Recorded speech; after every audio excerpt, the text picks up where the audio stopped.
Okay, we have been looking at a short little book in the Old Testament, prophet, 3 chapters long. His name is Habakkuk. And here's some of the highlights of what we have seen thus far. We found that Habakkuk is he's just very honest to God. And he says, it doesn't make sense that you're not doing what I think you need to do. Doesn't make sense that you're being silent. And basically the message that he gets after going through that query is that God's actions are often mysterious and they're often misunderstood. As God answers him initially, we find that God makes a number of truisms about the nature of God. And he lets him know that God controls and plans all history. There isn't anything going on that isn't under the authority and the hand of God. So you might be wondering why I would use the Chaldeans when they're evil people. Well, you need to understand I'm the God of history. One of the major things I think as we looked at that lesson that we learned is that human history really only serves the purpose of God's kingdom history. So we look to the Old Testament and we find all of these nations that are doing whatever, but that only served the purpose of God's kingdom history through Israel. As a matter of fact, if you're reading following our reading schedule, but did you notice how that from chapter 46 to chapter 50, there are 10 nations that God pronounces his judgment upon? Not Israelites, 10 different nations recorded in the Bible that God says, here's what I'm going to do to you. And he did. He's the God of history. And all history revolves around what he desires for his kingdom. Last time we talked about the fact that Habakkuk is kind of stuck in this dilemma between his emotional ties to what's going on, and one man who calls that child logic. He was tied into that child logic, and that basically God says, you need to start thinking again. You need to get out of that emotion, and you need to start reasoning and processing. And we looked at 5 different things that Habakkuk identifies about God that help him begin to think beyond his emotion, beyond his child logic. You remember working the process was a big point last time. The picture on the front of the puzzle box isn't the same as putting the puzzle together. So we need to go through the process to develop this sound reasoning faith, passionate faith. And the 5 terms that we find that Habakkuk, he talks about God being eternal. He talks about God being Yahweh, his personal God. He talks about God being his Elohim, his power God. He talks about God being the Holy One. Nothing in him is going to be unjust. And that he's the rock, he's the protector. And those are the things we covered last time. And I gave you the assignment in your notebooks this week to take one of your current whys and to process it using those 5 elements about God that Habakkuk shares. The fact that he is eternal means I can trust his wisdom because he knows it all. He sees it all. He is our Yahweh, so we can trust him to be faithful. He is our Elohim, so we can have confidence that what he does is right. He is holy, so it's always going to be fair. He's always going to treat us with fairness, and he is our rock. He is our protection. Now, I ask you to work through that and then to pay attention to see if anything was changing in you in regard to your why. Did something happen to you in that experience, in that process? Let's do a witness, but I want it one word. If you experienced something happening to you when you applied those characteristics of God to a questioning situation in your life, past or present, did something transpire? One word answers. Eternal. You looked at the eternal rather than the temporal. Humbling.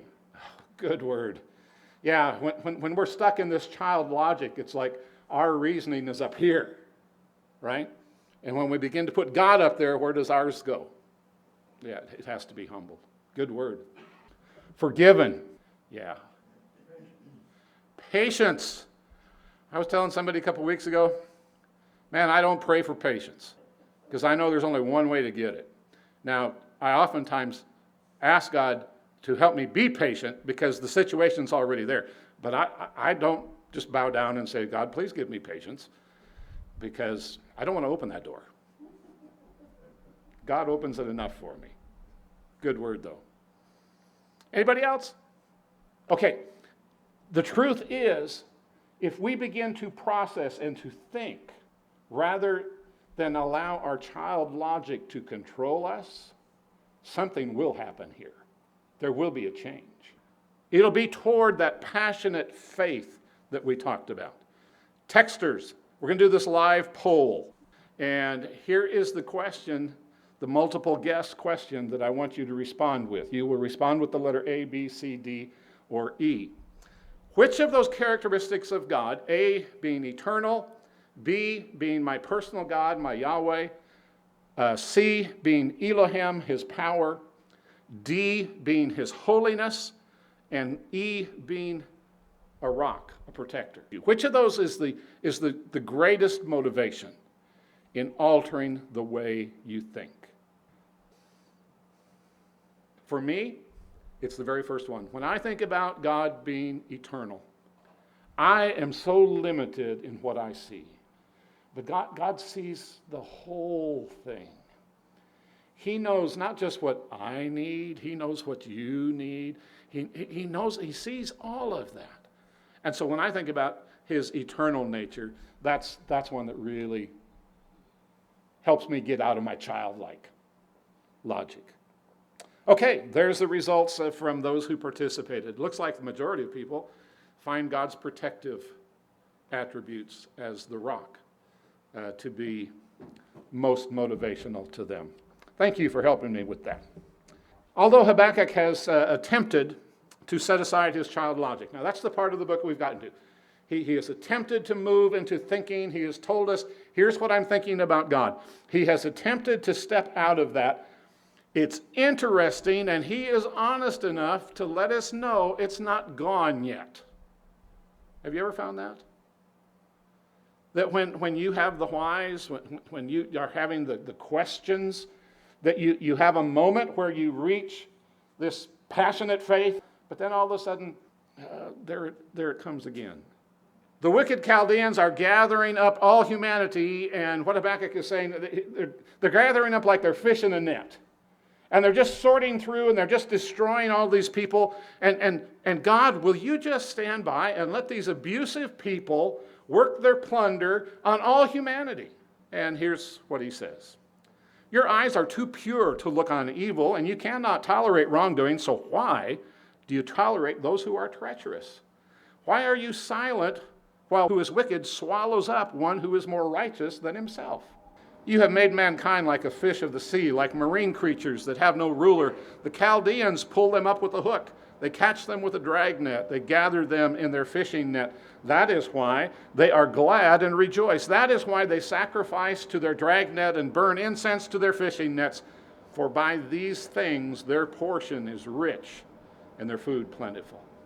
Will they, therefore, empty their net and continually slaughter nations without mercy? Okay, God, I understand. I'm trying to live by this passionate faith, but it still doesn't make sense to me. Why would you use these wicked people to punish people who are more righteous than they are? Recognizing this candid honesty, God gives Habakkuk some instructions, which we're going to look at today, which really help him again to address the rising questions from his child logic. And so our text continues. Chapter 2. I will stand at my guard post and station myself on the lookout tower. I will watch to see what he will say to me and what I should reply about my complaint. The Lord answered me. Write down this vision, clearly inscribe it on tablets so one may easily read it. For the vision is yet for the appointed time. It testifies about the end, and it will not lie. Though it delays, wait for it. since it will certainly come and not be late. Look, his ego is inflated. He is without integrity, but the righteous one will live by faith. We're going to look at 5 things. When attempting to get beyond the questions and to live with passionate faith, Habakkuk realizes that he needs to relinquish. He needs to relinquish again that child logic. He's got to step outside of that. If he doesn't, he will never pursue his passionate faith. He will never achieve that. So once again, he reaffirms his commitment to step outside of that childhood way of thinking. If he had failed to reaffirm a commitment to think, he would risk becoming a victim again of the constraints in his infantile emotions. I love the fact that Habakkuk is so honest that you and I can look at that and it's exactly what happens to me. And here's a prophet of God, and he's telling us it's what happens to me too. And so he's willing to reaffirm his commitment. Look at some of the words that are just used in this text. He talks about the fact that he's going to stand. The idea is to abide or to dwell, that he's going to stand guard. He's going to be a sentry. He's going to be a post. The root word comes from a word that means a deposit or a prison. I'm going to imprison myself, abide and dwell. I'm going to station myself. Watch. And the implication in the Hebrew is to continually watch. It's not, I'm going to watch a little bit. It is, I'm going to not stop watching. I'm going to station myself. It's from a root word that means to hedge about or to protect. He's going to do that on a tower. And again, the Hebrew word means to cramp or to confine. Look at what Habakkuk is saying he's going to do in his quest to redevelop his passionate faith and trust in the work of God. He says, I'm going to deposit myself into a mental confinement that's going to be surrounded by the hedge of eternity, of Elohim, of Yahweh, of rock, of my God. I'm going to surround myself by that kind of a hedge. I'm going to remain imprisoned in that until my mentality comes around again to passionate faith, rather than letting these questions continue to keep me immature. Once focused upon reconstructing passionate faith, we will find ourselves needing to periodically come back to that point again. And if at any point in my life I become stuck in child logic, become stuck in my emotions, I stop growing. I stop maturing. If any point in your life you get stuck in childlike emotions rather than the truths of God, you likewise will stop growing. When it happens to me, I need to be like Habakkuk. I need to relinquish that stinking thinking, which is really not thinking at all. It's allowing emotions to direct my spiritual person. I need to get rid of that. And Habakkuk shares with us again, I'm willing to do that. Secondly, when attempting to get beyond questions and to live in passionate faith, Habakkuk expects a response. He expects a response. The same verse, I will stand, I will guard, I will station myself, I will be on the lookout tower, and I will watch. What's he watching for? For what you will say to me. I expect there to be a response from you, God. I don't want any of us to think that Habakkuk is expecting that God's going to provide the answer to his question. Because we're going to see in just a second, that's not what he's asking. That's not what he's expecting for a response. But I also want us to understand that oftentimes that's what we want. When we have this query about a situation and we take it to God, we want to understand it. And we want God to respond to us with a spirit that enables us to understand. That's what we want for a response. And if we don't get it, we think God has not responded to us. We think he is silent.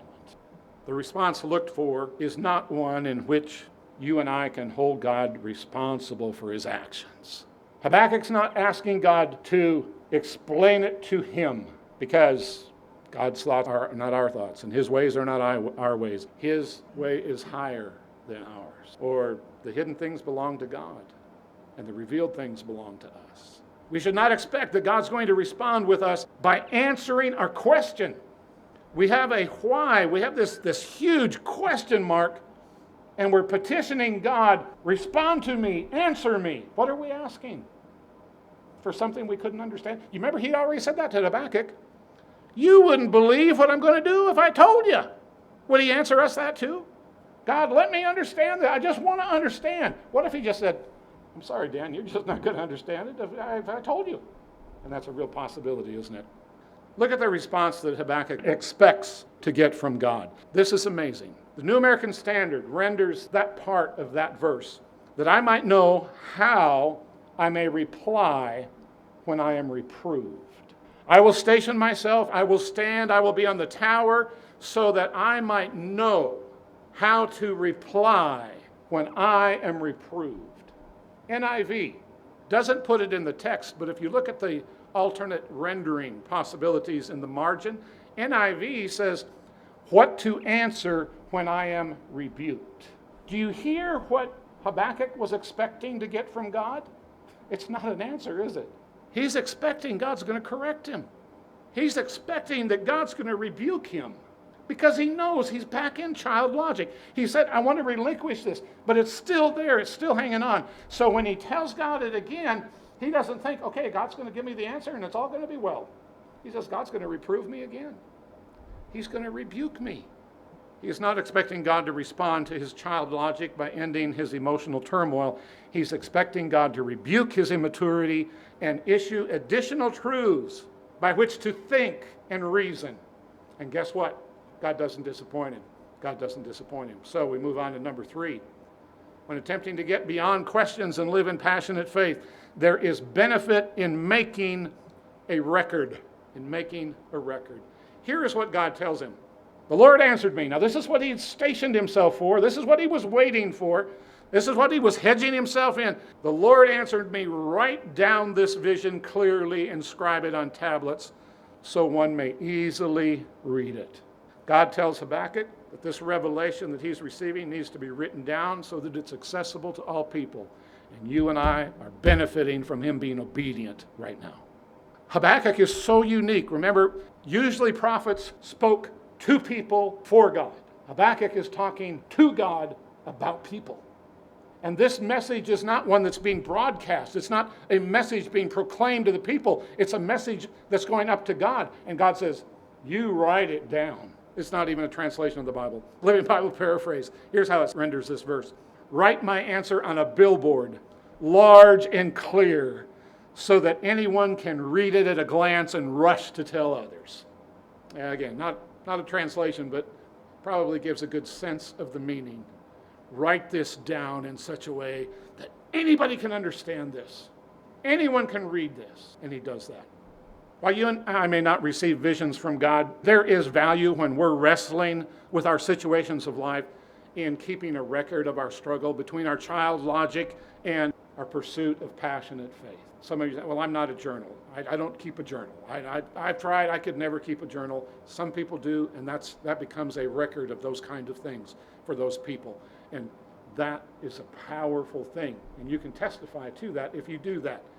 But even if you don't do that, if you're wrestling with a big why, take some time and record. Write it down. Write down what you're feeling about that situation, what your child logic is feeling. Write that down on one side of your paper. It can be anger, it can be resentment, it can be fear, it can be jealousy, whatever it is, write it down. Then on the other side, contrast that with what you know about the character of God, his eternal work, his relational work, his power, his holiness, his protective ability, and what these say here and what is God over here. Make a record of that for you. And I think things will clear up a little bit. I think there'll be a clearer understanding. Our written record can become our moment of entering into God's sanctuary. The psalmist in Psalm 73, he talks about all these wicked people, just similar to the way Habakkuk is. These wicked people, and they have no pain in death. They just die. They're all fat. They're so fat their eyes are bulging out. And then he says, in vain I've washed my hands. I've tried to live this life and it serves me no purpose. But then he says, until I entered the sanctuary of God, then I perceived their end. Your record in addressing a situation, a why in your life, can be the moment that you step into the sanctuary of God. When you get perception, when you get understanding, not emotional control, when you begin to reason, when you begin to process and think your way towards passionate faith. Number 4, Habakkuk also identifies that he's going to be committed to remain. For the vision is yet for the appointed time. It testifies about the end, and it will not lie. Though it delays, wait for it, since it will certainly come and not be late. Habakkuk, you got to wait. You got to wait. That is one of our most hated messages, isn't it? No one likes to hear about waiting. What Habakkuk learns is that God may be slow, but he's never late. When God does delay, it is not intended to work us hurt or discouragement. Think about that. When your why hasn't been addressed and you're just waiting, do you think God's just trying to upset you? Is he just trying to mess with you, build anxiety in you? Is that God's intention? No, remember, he's holy. Holy. Nothing like that even exists in him. No, it has to do with he knows what really is needful for you, for me. So when God delays, it's not because he's trying to hurt you. God tells Habakkuk, not today, not tomorrow, but the answer is coming. You need to wait for it. Anybody heard that one lately? Not today, not tomorrow, but the answer is coming. You need to wait for it. Have you ever thought about this? Why do you think God might want us to wait? What value is there in waiting? Here's some possibilities. Waiting reveals our real motive. Waiting also builds patience. Waiting also increases our anticipation and our focus. Waiting also provides time for growth. Waiting respects God's timetable. And waiting is always done with God. Did you ever think that maybe the reason God's having you wait is so the two of you get closer? Because he wants to wait with you? Lastly, when attempting to get beyond questions and live in passionate faith, remember. God ends up this discussion saying, see, speaking about this evil Chaldeans, the Babylonians, he's puffed up. His desires are not upright, but the righteous will live by his faith. You may not have known much about the book of Habakkuk, but I'll bet you've heard that part before, haven't you? The righteous living by faith. I bet that's a familiar phrase to you. God calls Habakkuk to remember that those who live in service to their own ego, regardless of their nationality, they have no integrity and there's nothing right in them. God says, I know that. People that are serving themselves, there isn't anything good. However, he says in contrast, those who live by a passionate faith are righteous.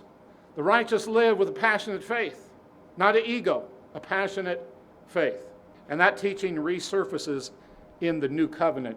But what I want you to notice is it's not just a quote of that little phrase, it's a quote of the whole idea that Habakkuk has been sharing. For example, here in Romans chapter 1, I'm not ashamed of the gospel of Christ. It is God's power for salvation. Everyone who believes, first to the Jew and also to the Greek. Remember, Habakkuk's addressing God as Elohim, God as power.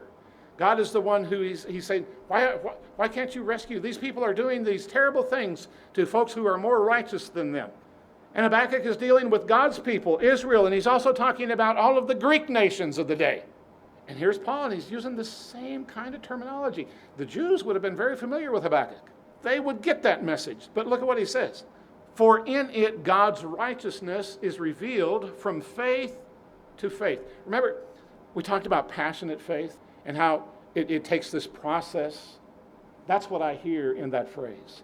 From faith to faith. Passionate putting together the puzzle piece by piece. From faith to faith. And then he says, for in it God's righteousness is revealed from faith to faith, just as it is written, the righteous will live by faith. The righteous live with this passionate faith. Not in the control of their child logic, but with passionate faith. Galatians 3. For all who rely on the works of the law are under a curse, because it is written, cursed is everyone who does not continue doing everything written in the book of the law. Now it is clear that no one is justified before God by the law, because the righteous live by faith. There is no means for Israel to declare itself righteous enough that God's not going to punish them for the evil by using the Chaldeans. But the righteous, Habakkuk, the righteous, they live with a passionate faith. Hebrews chapter 10. For you need endurance, so that after you have done God's will, you may receive what was promised. For in yet a very little while, there's that waiting again, the coming one will come and not delay, but my righteous one will live by faith. And if he draws back from what? Passionate faith. If he draws back, my soul has no pleasure in him. That one little phrase out of Habakkuk is powerfully used to illustrate the beauty of the gospel. We've been called not to be stymied by our child logic, but to live with this passionate faith. In Habakkuk's pursuit to rekindle a passionate faith, God calls him to relinquish again his childhood logic, to expect a response, but for the response to primarily be the correction that we need. We also see that he is told to keep a record, and that record is to be for the benefit of others, that he's to remain ready and to wait, and that he's to remember that a righteous one lives with a passionate faith. For us, it means the same things.